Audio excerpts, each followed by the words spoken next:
아니에요. 오늘 저희가 살펴볼 자료, 정말 흥미로운데요. 보통 몇 달은 걸린다고 생각하는 그 한자 8급 있잖아요. 50자. 이걸 단 30분에서 뭐 길어야 1시간 만에 외울 수 있다. 이런 아주 파격적인 학습법에 대한 이야기입니다. 네, 저도 보고 좀 놀랐습니다. 이게 뭐랄까 한자 처음 시작할 때 다들 힘들어하는 그 암기 부분을 확 줄여준다는 거니까요. 그렇죠.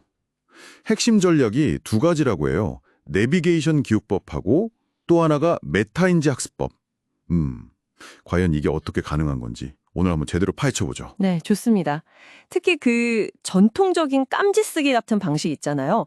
그런 거랑은 확실히 다른 길을 제시하려는 것 같아요. 그럼 그 첫 번째, 내비게이션 기억법부터 좀 볼까요? 이게 단순히 글자만 외우는 게 아니라고 하던데요. 맞아요. 그게 아니라 번호, 그러니까 0번부터 49번까지요. 그리고 특정 장소.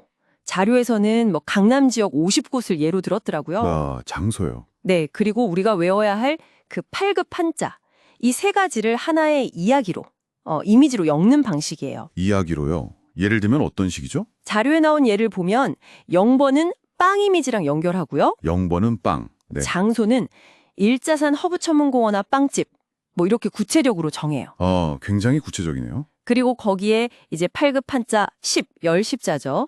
이걸 연결해서 그 빵집에서 십자 모양 빵을 샀다. 뭐 이런 스토리를 만드는 거예요. 아하, 그냥 외우는 게 아니라 번호, 장소, 한자를 묶어서 하나의 장면처럼 기억하는 거군요. 네, 그렇죠.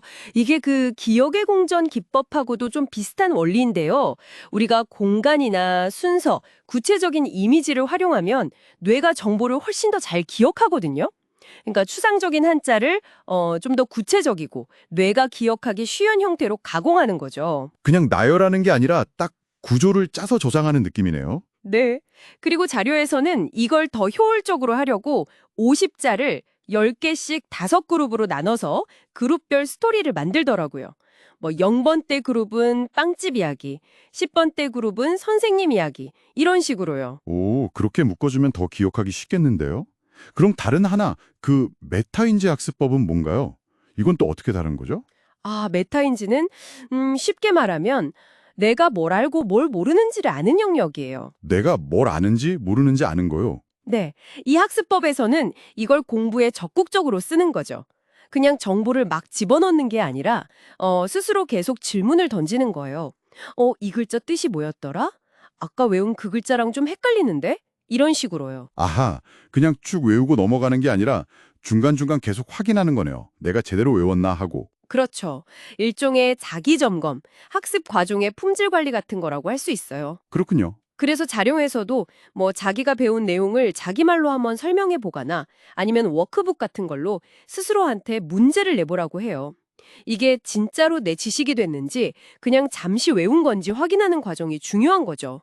이게 학습 효율을 높이는 핵심이라고 봐요. 그냥 빨리 외우는 것뿐만 아니라 제대로 그리고 오래 기억하게 만드는 장치군요. 네, 맞습니다. 깊이 있는 이해로 연결하는 다리 역할인 셈이죠. 자, 그래서 이 두 가지, 내비게이션 기억법이랑 메타인지 학습법, 이걸 딱 결합하면 자료 주장대로라면 8급 한자 50자를 정말 30분에서 1시간 만에 끝낼 수 있다. 그리고 복습은 뭐 1분도 안 걸린다. 이게 가능한가요? 네, 그렇게 주장을 하죠. 뭐 특별한 암기력이나 오랜 시간이 필요한 게 아니라고 강조하고요. 심지어 20년 이상 검증된 방법이라고 하고 배우는 과정 자체가 뭐 게임이나 여행처럼 재밌을 수도 있다고요? 네, 그런 점들을 내세우고 있습니다. 요즘같이 정보가 넘쳐나는 시대에 좀 효율적이고 스트레스 덜 받는 학습법을 제안하는 거죠. 특히 그 한국어문의 8급 시험처럼 딱 50자 읽기 능력만 평가하는 시험 준비하는 분들한테는 굉장히 매력적으로 들릴 수 있겠죠. 확실히 솔깃한데요. 특히 시작하는 단계에서요. 물론 이 빠른 학습이 얼마나 탄탄하게 장기 기억으로 이어질지는 또 다른 문제겠지만 어쨌든 초기 진입 장벽을 확 낮춰준다는 점은 분명해 보입니다. 오늘 이렇게 쭉 살펴봤는데요. 이 자료는 한자 학습에 대해서 상당히 흥미로운 접근법을 보여준 것 같습니다. 체계적인 연상 기법, 그러니까 내비게이션 기억법이랑 또 학습 과정을 스스로 관리하는 메타인지 학습법, 이 둘의 조합이었네요. 네, 기억의 기술과 학습의 자각을 결합한 시도죠. 이걸 보시는 여러분께서도 혹시 뭔가 새로운 기초 지식을 배울 때요, 이렇게 나만의 이야기를 만들고 기억의 지도를 그리고 또 스스로 계속 점검하는 방식, 이게 학습의 부담을 좀 덜어주고 재미를 더해주는 열쇠가 될 수도 있지 않을까 한번 생각해 보시면 어떨까 싶습니다. 여기서 한 걸음만 더 나아가서 이런 생각도 해볼 수 있을 것 같아요.